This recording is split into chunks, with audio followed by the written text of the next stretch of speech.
Alors, le Talmud,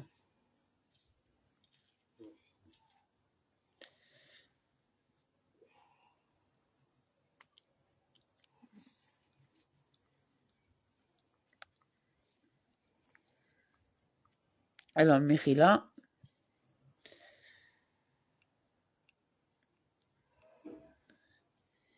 donc on en était à 2, donc on est par 3, de B, donc on est à 3. Alors 3, donc c'était fini, la Guémara répond, cela pourrait vous venir à l'esprit, DAF 3a. Pour dire, puisque le sacrifice pour le péché est apporté pour l'expiation, les gens ne s'en éloignent pas après sa mort, car ils se rendent compte qu'il n'est plus apte à l'expiation. Par conséquent, afin de garantir que les gens ne manquent pas de respect, les sages ont décrété que chacun est responsable de son utilisation abusive. Mais en ce qui concerne les autres animaux sacrificiels de l'ordre le plus sacré, puisqu'ils ne sont pas amenés pour l'expiation, les gens s'en éloignent encore après la mort des animaux. Et on pourrait donc penser qu'il n'est pas nécessaire de décréter qu'ils sont soumis aux alarotes d'abus. Par conséquent, Oula, le mort béni nous enseigne que même les autres animaux sacrificiels qui meurent sont sujets à une mauvaise utilisation par décret rabbinique. La Guémara demande, et une offrande pour le péché qui est morte, est-elle sujette à la rote de mauvaise utilisation?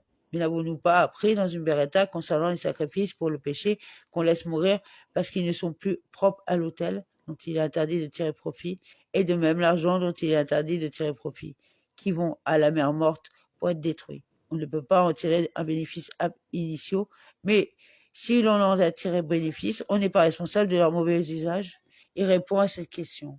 En ce qui concerne les sacrifices pour le péché qu'on laisse mourir, puisque même de leur vivant, on s'en éloigne, puisqu'ils ne sont plus aptes au sacrifice. Il n'était pas nécessaire que les sages instituent une interdiction d'une mauvaise utilisation, ceci à l'exclusion d'une offrande pour le péché qui était convenable pendant sa vie, car les gens ne s'en éloignent pas. Et c'est pourquoi les sages ont jugé bon d'instaurer une interdiction de mauvais usage après sa mort. Paragraphe, la Guémara revient sur la dispute concernant les offrandes qui ont été égorgées au mauvais endroit et ensuite portées à l'autel. Rabat de Merorbini soutient que de telles offrandes sont retirées de l'autel, tandis que Rabbi Yosef de Merorbini décide qu'une fois qu'ils sont montés sur l'autel, ils n'en descendent pas et sont brûlés. Rabbi Yosef de Merorbini a soulevé une objection à Rabat de Merorbini, une source provenant d'une autre, et celle-là provenant d'une autre. C'est-à-dire que son objection est basée sur la combinaison de plusieurs sources.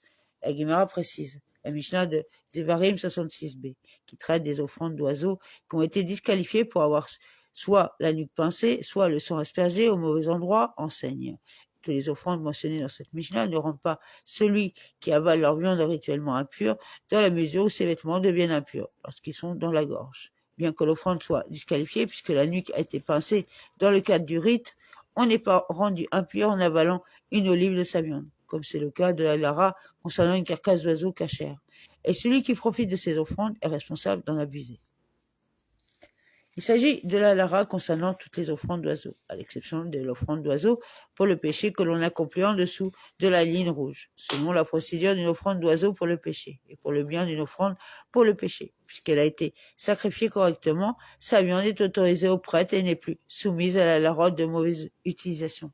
Et cela est enseigné dans une autre Mishnah, Zevarim 68b, à propos des mêmes offrandes d'oiseaux disqualifiées, pour quiconque d'entre eux dont la disqualification a eu lieu dans la zone sacrée, c'est-à-dire la cour du temple. Par exemple, si la nuque a été pincée la nuit, il ne rend pas impur les vêtements de celui qui l'avale, quand la viande est dans la gorge. Et pour celui d'entre eux dont la disqualification n'a pas eu lieu dans le lieu sacré, cela rend impur les vêtements de celui qui l'avale lorsque la viande est dans la gorge.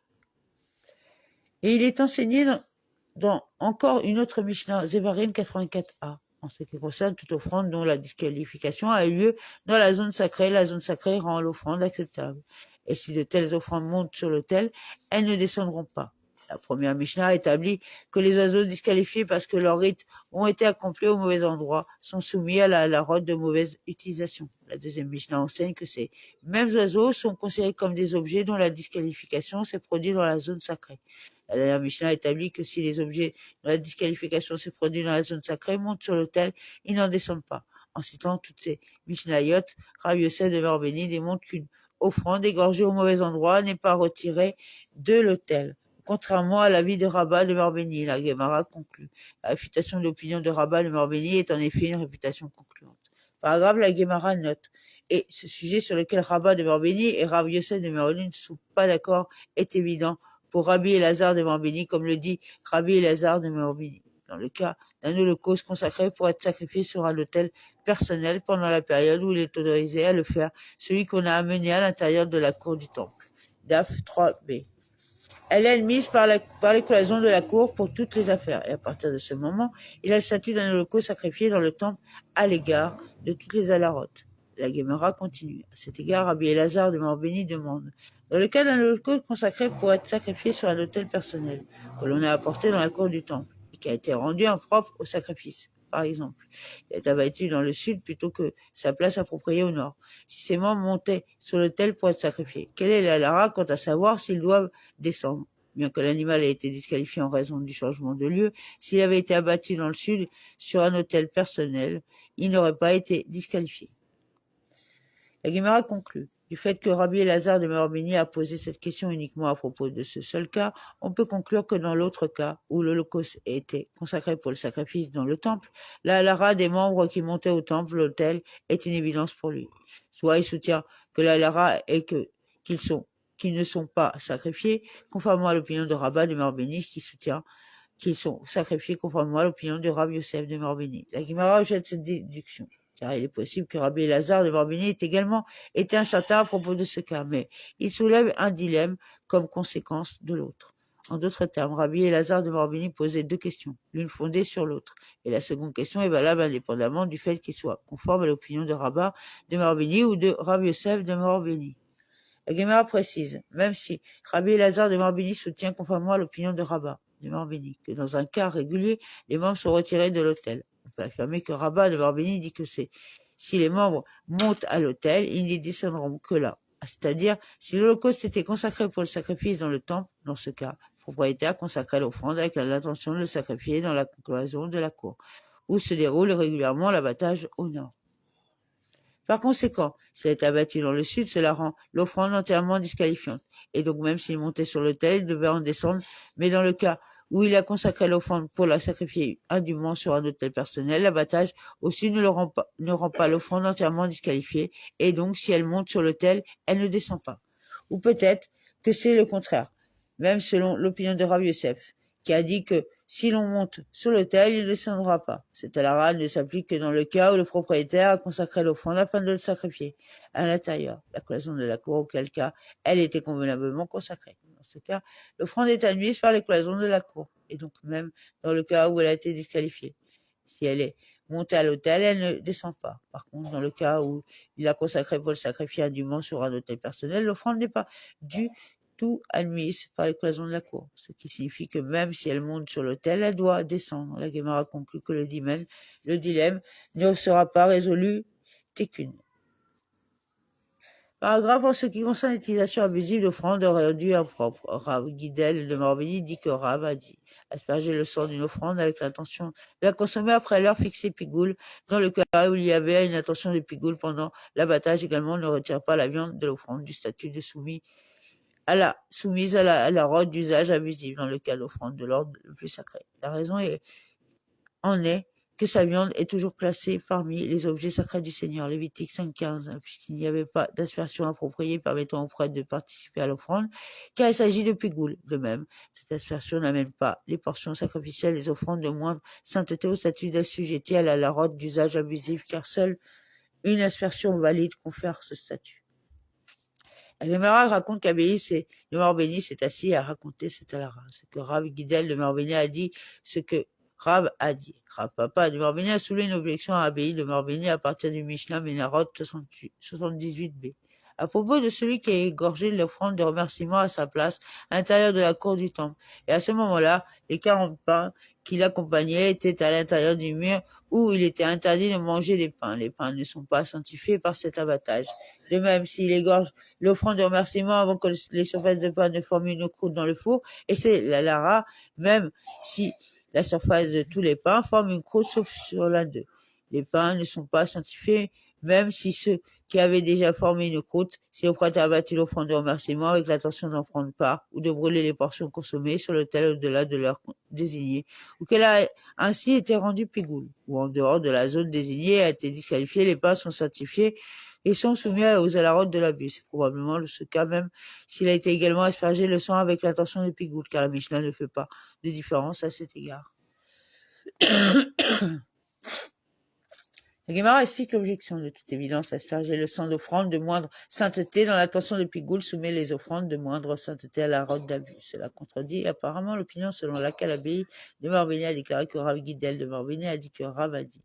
L'abbaye de Morbény resta silencieux et fut incapable de résoudre la difficulté face à la déclaration de Rav.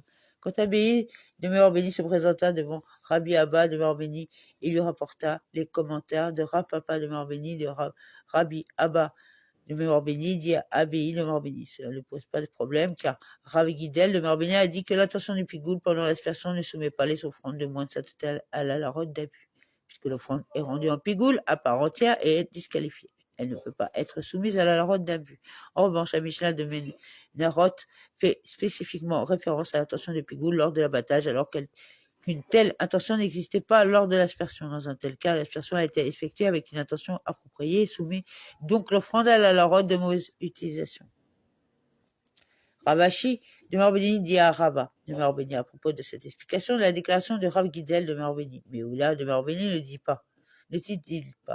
Dans le cas d'une poignée de pigoula impropre au sacrifice qui a été amenée sur l'autel pour être sacrifié et a été brûlé par le feu de l'autel. Son statut de pigoule a disparu, il est propre au sacrifice.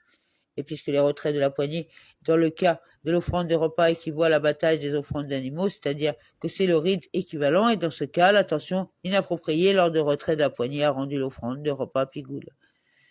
Il en va de même pour l'abattage dans le cas d'une offrande animale. Les parties sacrificielles des offrandes de moindre sainteté doivent être transformées en pigoule à part entière par abattage seul avec l'intention de pigoule, quelle que soit l'intention lors de l'aspersion. Si tel est le cas, la réponse du rabbin Abba de Morbény ci-dessus est incorrecte. Rabbin de Morbény dit à Ravashi de Morbény, ce n'est pas une difficulté, car Oula de Morbény ne voulait pas dire que l'intention lors du retrait de la poignée, à elle seule, rendait l'offrande de repas un pigoule à part entière. Il voulait plutôt dire qu'un acte interdit a été accompli sur lui, ce qui l'amène au statut de pigoule, mais le statut complet de pigoule n'est pas atteint que s'il y a également une intention inappropriée au moment du sacrifice de la poignée, ce qui équivaut à une aspersion dans le cas d'un animal. Voilà pour ce soir. Merci, Todaraba, pour l'écoute. Mettez un j'aime pour référencer, partager, pour que les gens puissent suivre au maximum. Merci. Bonne soirée.